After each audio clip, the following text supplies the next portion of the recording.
प्रधानमंत्री जो कुछ कहें, असली बात यह है, हकीकत यह है कि दोस्त दोस्त न रहा। नमस्ते ट्रंप जीते, हाउडी मोदी हारे।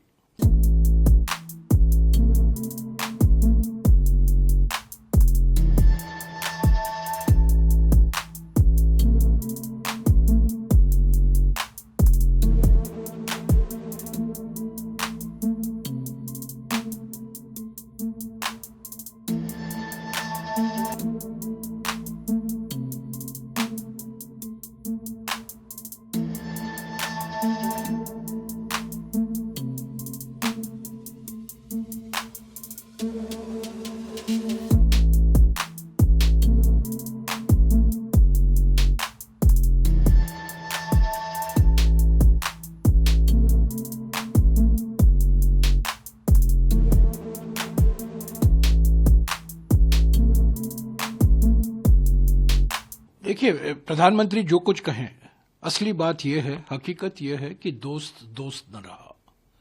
नमस्ते ट्रंप जीते, हाउडी मोदी हारे। जो संयुक्त वक्तव्य आया है कल रात को और आज सुबह भारतीय समय के अनुसार, इसमें ज्यादा विस्तृत डिटेल्स नहीं दिए गए हैं, पर जो कुछ जानकारी दी गई है उससे स्पष्ट हो जाता है। 5 चीजें स्पष्ट हो जाती हैं। पहला, रूस से हम तेल नहीं खरीदेंगे, ये बिल्कुल साफ है।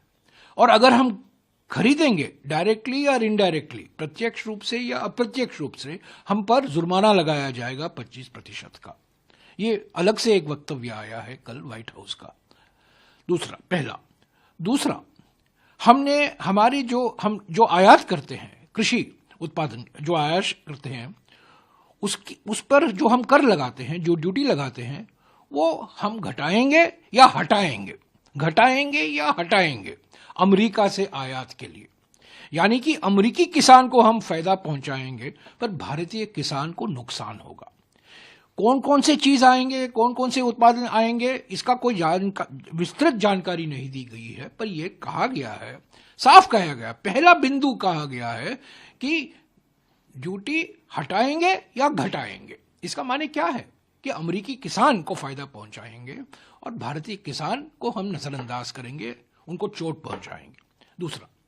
तीसरा जो हम अमेरिका कहता है और ये संयुक्त वक्तव्य कहता है, आज जो हम आयात करते हैं अमेरिका से, अगले 5 साल में हर साल आयात 3 गुना बढ़ेगा, भारत का 3 गुना बढ़ेगा। तो हम खरीदेंगे अमेरिका से, यानी कि जो आज व्यापार अधिशेष है वो व्यापार घाटे में बदल जाएगा। आज व्यापार अधिशेष होता है भारत का, अमेरिका के जो हमारे व्यापार संबंध है उसमें हमारा अधिशेष है, ट्रेड सरप्लस है। इस समझौते के बाद में हमारा व्यापार घाटा हो जाएगा। ये तीसरी बात है। चौथी बात, आईटी और सर्विस इंडस्ट्री के बारे में बिल्कुल चुप है। उस पर कई सवाल किए गए हैं, उस पर कई वक्तव्य आ रहे हैं सेनेटर से, सरकार की ओर से, H1B को लेकर, जो ऑफशोरिंग होता है उस पर कोई बात नहीं की गई है। और 5वीं बात यह है कि जो हम निर्यात करते हैं उस पर तो ड्यूटी तो बढ़ रहा है, इससे तो हम भाग नहीं सकते। तो मेरे विचार में, हमारे ख्याल में ये बिल्कुल साफ हो गया है कि ये ट्रेड डील अमेरिका के हित में है। अमेरिका ने हम पर दबाव बरकरार रखा है। देखिए, हमने पहले भी वही खदशात किए हैं कि अगर जम्मू कश्मीर, हिमाचल, जिस तरह जो हमारे एग्रीकल्चर है, हॉर्टिकल्चर है, ये सबको इफेक्ट नहीं करता तो हमें कोई प्रॉब्लम नहीं है। लेकिन हमें आश्वासन मिलना चाहिए कि जो हमारा अपना सेक्टर, हमारे जो अपने फार्मर्स हैं, हमारे अपने ऑर्चर्डिस्ट हैं, उनके ऊपर कोई दबाव ना पड़े। It is a climb down, और ये हमारी जो फॉरेन पॉलिसी है उसका फेलियर है। और अगर देखा जाए तो it is स्क्वायरली the responsibility of prime minister of India कि जिन्होंने ट्रेड डील को इस तरीके से वो पेश करना चाहते हैं कि ये उनकी फतह है, जबकि ये पूरे मुल्क के वास्ते एक कॉज ऑफ कंसर्न है और ये ह्यूमिलिएशन है। I am afraid there is considerable confusion in all this. Our minister speaks of 30 trillion market. Let's get it right. The GDP of the United States is $30 trillion. doesn't mean the United States imports goods worth 30 trillion. Correct? Secondly, 2023-2024, the United States imported dollars worth dollars 3.61 trillion. So that is the market. And it, of course, it may have shrunk a little with Trump's tariffs, but basically you are looking at 3.5 trillion plus or minus. So to speak of $30 trillion market is to cause unnecessary confusion. Now, coming to the other point about safeguarding our agricultural sector, the picture is not clear because that is what our official statement is.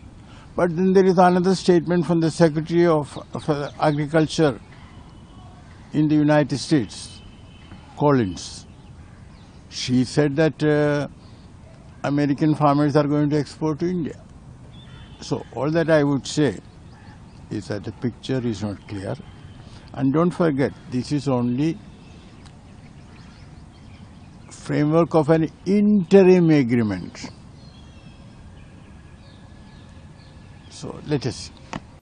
Agreement declare हुआ है, आज ही declare हुआ है और PIB ने भी issue किया है। इसके पर पार्लियामेंट में डिबेट होना चाहिए, क्लाज वाइज डिबेट होना चाहिए। अभी और क्लैरिटी आएगी, लेकिन एक तरह से इंडिया का इंटरेस्ट बेच दिया गया है।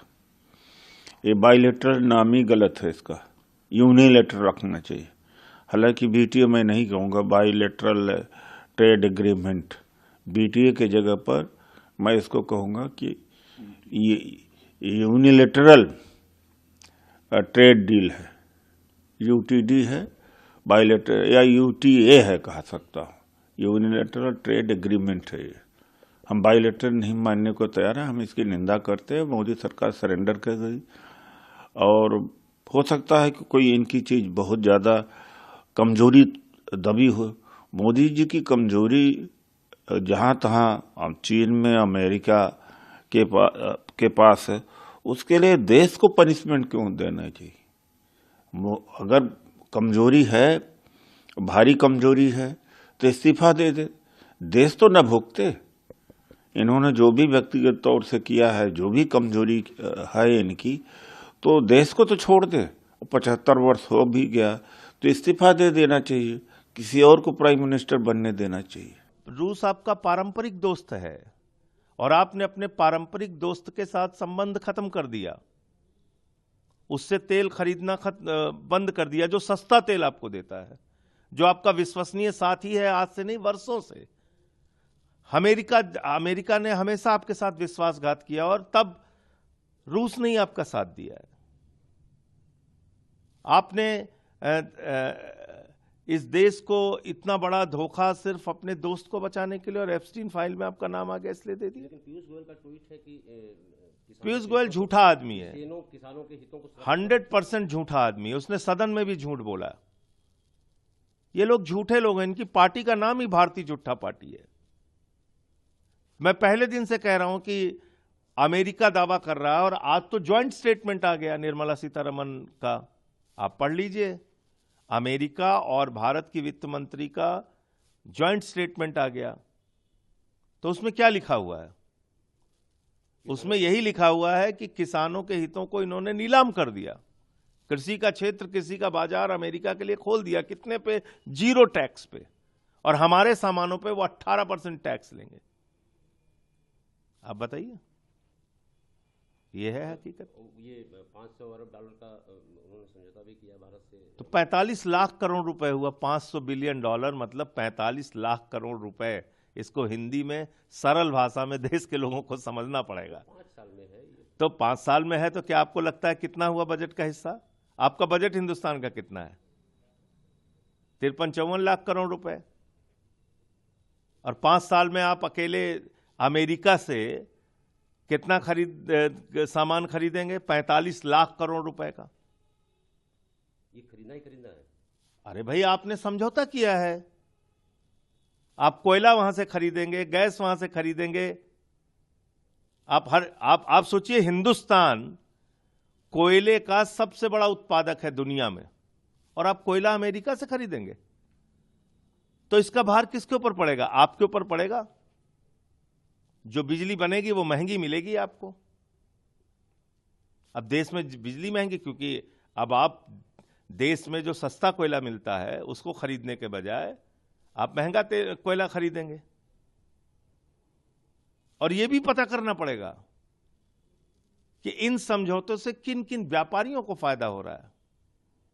उसकी भी लिस्ट आपको सामने आ जाएगी। मैं अभी बोल रहा हूं और आपको पूरा विवरण के साथ दूंगा, पूरी जानकारी दूंगा कि इससे इनके दोस्तों को कितना फायदा होगा। तो रोजी रोटी पर भारी, दो नेता दो व्यापारी, यही चल रहा है देश में।